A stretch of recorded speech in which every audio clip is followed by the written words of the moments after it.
जय हिंद दोस्तों, नमस्कार। स्वागत है आप सभी का एक बार फिर से। आज की बड़ी खबरें आप सभी के लिए लेकर हाजिर हैं, जहां पर एक एक करके आपके YouTube चैनल पर आप तक पहुंचाएंगे बड़ी खबरें। तो दोस्तों, एक छोटी सी रिक्वेस्ट है, चैनल पर नए हैं आप तो सब्सक्राइब कर लीजिएगा, जिससे कि बड़ी खबरें आप तक पहले पहुंचे और मुख्य समाचार छूटे नहीं।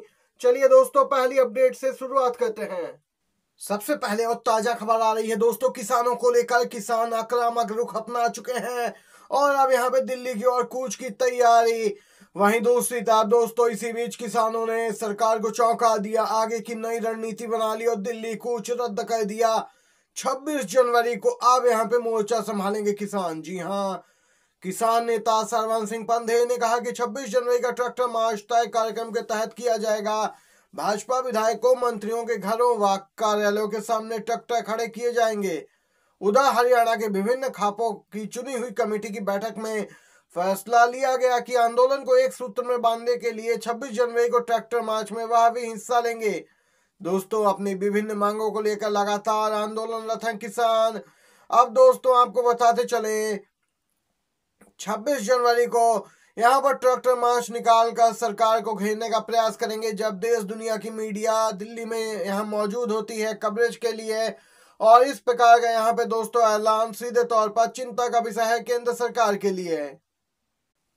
सुप्रीम कोर्ट में केंद्रीय गृह मंत्री अमित शाह के खिलाफ कथित अपमानजनक टिप्पणी को लेकर कांग्रेस नेता राहुल गांधी के खिलाफ दायर आपराधिक मानहानि मामले में निचली अदालत की कार्रवाई पर रोक लगा दी है। जी हां, कोर्ट में राहुल गांधी की ओर से सीनियर एडवोकेट अभिषेक मनु सिंघवी ने इस पर ऐतराज जताया कि मानहानि की शिकायत प्रॉक्सी थर्ड पार्टी ने दर्ज की है। जी हां दोस्तों, एडवोकेट अभिषेक मनु सिंघवी ने कहा कि कई ऐसे फैसले हैं जिनमें कहा गया है कि सिर्फ पीड़ित व्यक्ति ही आपराधिक मानहानि की शिकायत दर्ज करा सकता है। उन्होंने दलील दी कि मानहानि की शिकायत किसी थर्ड पार्टी द्वारा नहीं की जा सकती है। शिकायतकर्ता नवीन झा की ओर से यहाँ पे वरिष्ठ अधिवक्ता महेश जेठमलानी पेश हुए। वहीं देख सकते हैं दोस्तों, राहुल गांधी को बड़ी राहत मिल गई है सुप्रीम कोर्ट से।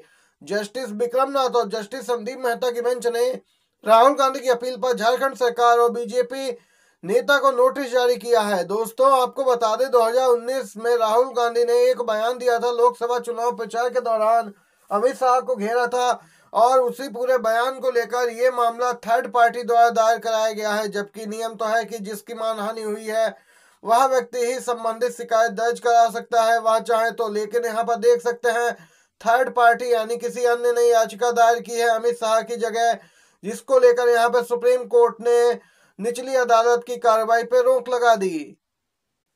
बड़ी खबर बताते चले दोस्तों, फलौदी सट्टा बाजार में फिर दिखी गर्मी, मिल्कीपुर की जीत पर की चौंकाने वाली भविष्यवाणी। अभी तक दिल्ली चुनाव को लेकर फलौदी सट्टा बाजार में आप पार्टी का भाव काफी ऊपर चल रहा है, लेकिन अब मिल्कीपुर उपचुनाव को लेकर यूपी की सियासत सहित अब सट्टा बाजार में चर्चा जोरों पर है। बता दें, फलौदी सट्टा बाजार में मिल्कीपुर उपचुनाव अपने पैर पसार चुका है। सपा और बीजेपी दोनों ही दल अपनी अपनी जीत का दावा कर रहे हैं। वहीं दूसरी तरफ चंद्रशेखर की आजाद समाज पार्टी की एंट्री हो चुकी है। चंद्रशेखर ने भी अपने प्रत्याशी सूरज चौधरी को मैदान में उतार दिया है। इसी को लेकर मुकाबला सपा बीजेपी के बीच 50-50% का नहीं रह गया है। इसे लेकर फलौदी सट्टा बाजार का रुख ये कहता है कि शायद इस एंट्री से बीजेपी और सपा दोनों का ताना वाना बिगड़ सकता है। दलित वोटर निर्णायक भूमिका निभाएंगे। दोस्तों, मिल्कीपुर में दलित वोटर असली गेम चेंजर है। यही वजह है कि सारी पार्टियां दलित कार्ड बखूबी खेल रही हैं। बता दें, मिल्कीपुर में 1,60,000 दलित मतदाता हैं, जिसे साधने में सभी दल लगे हुए हैं। कर्नाटक बीजेपी में खलबली मची, तनातनी बढ़ती जा रही है। दोस्तों, कर्नाटक भाजपा में अध्यक्ष बदलने की मुहिम जोर पकड़ गई है। थक हारकर बीजेपी ने भी कर्नाटक प्रदेश अध्यक्ष बदलने का संकेत दिया। मौजूदा प्रदेश बीजेपी अध्यक्ष BY विजेंद्र के विरोधी गुट ने फिर से उन पर हमला बोला और दोहराया है कि वह पहली बार के विधायक को अध्यक्ष के रूप में स्वीकार नहीं कर सकते। विजेंद्र पूर्व CM BS येदियुरप्पा के बेटे हैं।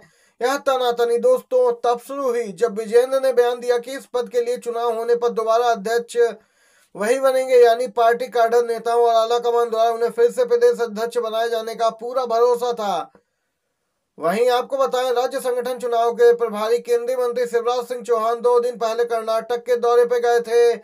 उन्होंने कहा प्रदेश अध्यक्ष अन्य पदों के लिए चुनाव जिला इकाइयों के चुनाव के बाद होंगे। दोस्तों, देख सकते हैं प्रदेश अध्यक्ष पद को लेकर यहाँ पे दो गुट बन गए हैं कहें तो, और एक गुट यहाँ पे बीएस येदियुरप्पा के बेटे विजेंद्र येदियुरप्पा का है। दोस्तों ये अपडेट आई है कर्नाटक बीजेपी में खलबली। पूर्व सीजेआई रंजन गोगोई फिर दोस्तों विवादों में घिर रहे हैं। जी हां, भारत में सामान्य नागरिक संहिता यानी यूसीसी का लगातार यहाँ पे प्रचार करने में बीजेपी लगी है। आपको बताते चले दोस्तों, चुनावी घोषणाओं का एक प्रमुख एजेंडा रहा। इसे लेकर देश में दो पक्ष बने, एक इसका विरोध कर रहा तो एक इसका समर्थन। इसी बीच पूर्व सीजेआई रंजन गोगोई यानी राज्यसभा सांसद की एंट्री हुई है और इन्होंने यहाँ पे बड़ी बात कही यूसीसी को लेकर। दोस्तों इन्होंने एक राष्ट्र एक चुनाव का समर्थन करते हुए कहा कि बार बार चुनाव होने से शासन प्रभावित होते हैं, प्रशासन और वित्त पर दबाव पड़ता है। वहीं दूसरी तरफ दोस्तों यूसीसी को लेकर भी यहाँ पर रंजन गोगोई बोले हैं, यूसीसी का पूर्व सीजेआई का पूरा समर्थन है। रंजन गोगोई ने इसका समर्थन किया है, कहा कि एक पक्ष खास वर्ग है जो कभी नहीं समझेगा इसके फायदे। यहाँ पे रंजन गोगोई बोले इसका धर्म से कोई लेना देना नहीं है। जिसके बाद दोस्तों क्या था, रंजन गोगोई हमेशा की तरह ही विपक्षी दलों के निशाने पर आ गए। सोशल मीडिया यूजर्स इन्हें जबरदस्त तरीके से ट्रोल करने लगे हैं। वहीं उत्तराखंड से ताजा अपडेट आ रही है। स्थानीय निकाय चुनाव के लिए मतदान से पहले भाजपा ने नगर में कांग्रेस को बड़ा झटका दिया। जी हां, उत्तराखंड के नैनीताल में नगर कांग्रेस के पूर्व उपाध्यक्ष और पूर्व मीडिया प्रभारी कैलाश मिश्रा ने पार्टी को अलविदा कह भाजपा का दामन थाम लिया। मिश्रा पूर्व में सपा से विधानसभा चुनाव लड़ चुके और प्रतिष्ठित व्यापारी हैं। दोस्तों आपको बताते चलें, यहाँ पर नगर निकाय चुनाव होने वाले हैं। मतदान से कुछ ही समय पहले, वोटिंग से पहले कांग्रेस को झटका दिया है। इनके साथ एक और दिग्गज नेता ने भाजपा का दामन थामा है। इसी के साथ दोस्तों अगली बड़ी खबर की ओर चलते हैं। शिवसेना सांसद संजय राउत ने दावा किया कि महाराष्ट्र कैबिनेट के सदस्य उदय सामंत को 20 शिंदे गुट विधायकों का समर्थन प्राप्त है और जब एकनाथ शिंदे सीएम पद से इंकार किए जाने से नाराज थे तो उन्हें पेश करने की योजना बन रही थी। जी हां, संजय राउत की टिप्पणी दोस्तों इस समय निकल के आई है और बड़ा खुलासा किया है। सीधे धमाका हुआ है शिवसेना शिंदे गुट में। दोस्तों शिवसेना शिंदे गुट में अब दो धड़े बन चुके हैं। एक का यहाँ पे नेतृत्व खुद एकनाथ शिंदे कर रहे हैं और दूसरे गुट का यहाँ पर दोस्तों कैबिनेट के सदस्य उदय सामंत कर रहे हैं, जिन्हें शिंदे गुट के 20 विधायकों का समर्थन प्राप्त है। दोस्तों शिवसेना उद्धव गुट के सांसद संजय राउत आए दिन नए खुलासे करते रहते हैं और संजय राउत के दावे से गरमाई है महाराष्ट्र की सियासत। देख सकते हैं दोस्तों आपसी कलह से जूझ रही है शिवसेना शिंदे गुट। इसी के साथ अगली अपडेट की ओर चलते हैं। भले ही दोस्तों लोकसभा चुनाव कांग्रेस और आप पार्टी ने साथ मिलकर लड़ा हो, लेकिन दिल्ली चुनाव में अब जंग तेज होती जा रही है। इंडिया गठबंधन के दोनों घटक दल हैं, लेकिन दिल्ली चुनाव में एक दूसरे के पुरजोर विरोध कर रहे हैं। आतिशी और संजय सिंह के खिलाफ संदीप दीक्षित ने बढ़ाई कानूनी जंग। अब हाईकोर्ट का दरवाजा खटखटाया। जी हां, दिल्ली कांग्रेस के वरिष्ठ नेता संदीप दीक्षित ने सीएम आतिशी और आपके राज्यसभा सांसद संजय सिंह के खिलाफ कानूनी जंग को बढ़ाते हुए अब दिल्ली हाईकोर्ट पहुंच गए।